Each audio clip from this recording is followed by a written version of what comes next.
சரி, இவங்க வாழ்க்கை துணையோட சுதந்திரமான போக்கு பிடிக்கிறதில்லன்னு சொல்றீங்க. ஆனா வாழ்க்கை துணையோட எல்லா காரியத்தையும் அவங்க சாதிச்சுக்கிறாங்களே! அது எப்படி? அவங்க சுதந்திரமான போக்கு இவங்களுக்கு பிடிக்கிறது இல்ல. இவங்க அவங்கள அடக்கி வச்சுக்கணும்னு நெனைக்கிறாங்க. ஆனா அவங்ககிட்ட எப்படி காரியத்த சாதிக்கிறாங்க? இவங்க எப்படின்னா, இவங்க வாழ்க்கை துணை நம்பிக்கைக்கு பாத்திரமானவர்கள் போல நம்புற மாரி பேசுவாங்க.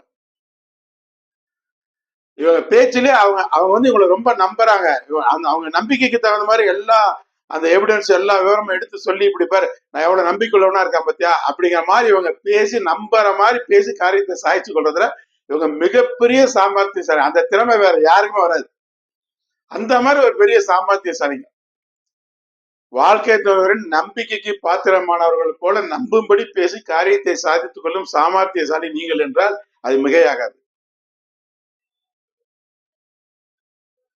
என்னென்ன காரணங்களால இவங்களுடைய வாழ்க்கை துணைவர் பொறுமை இழந்து சஞ்சல குணமா மாறி இவங்களுக்கு ரொம்ப துன்பம் தராங்க?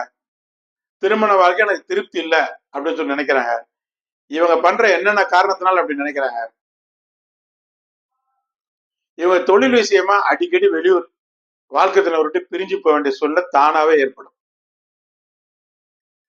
இவங்களுடைய வாழ்க்கை துணைவருக்கு அடிக்கடி உடல் நோய் தொந்தரவுகள் ஏற்பட்டுக்கிட்டே இருக்கும். இவங்க வந்து வாழ்க்கை துணைவரை கலந்து டிசிஷன் எடுக்க மாட்டாங்க. இவங்க தன்னிச்சையா எந்த முடிவு எடுப்பாங்க. இது வந்து வாழ்க்கை துணைவருக்கு பிடிக்கிறது இல்ல. அதனால திருமண வாழ்க்கையில அடிக்கடி அதிருப்தி ஏற்படுது. இந்த ஒரு பாயிண்ட புரிஞ்சுட்டாவே நீங்க திருமண வாழ்க்கையில ரொம்ப சந்தோஷமா வாழலாம். தொழிலை முன்னிட்டு அடிக்கடி வெளியூர் பிரிஞ்சு போற சூழ்நிலை இருக்குது. அந்த நேரத்துல கம்யூனிகேஷன் தகவல் தொடர்பு பரிமாற்றம் கரெக்டா வச்சுக்கணும். வாழ்க்கை துணைவருக்கு அடிக்கடி நோய் வருது. அப்ப அவங்க உடல் ஆரோக்கியத்தை யோகா பண்ண சொல்லி உடல் ஆரோக்கியத்தை காப்பாத்திக்கணும். டிசிஷன் எடுக்கும் போது தன்னிச்சையா டிசிஷன் எடுக்கிறீங்க. அவங்கள கலக்காம டிசிஷன் எடுக்கிறீங்க. அதனால அவங்களுக்கு வாழ்க்கையில அடிக்கடி அதிருப்தி ஏற்படுது. நீங்க கலந்து டிசிஷன் எடுக்கிற மாதிரியாச்சும் நடிக்கணும்.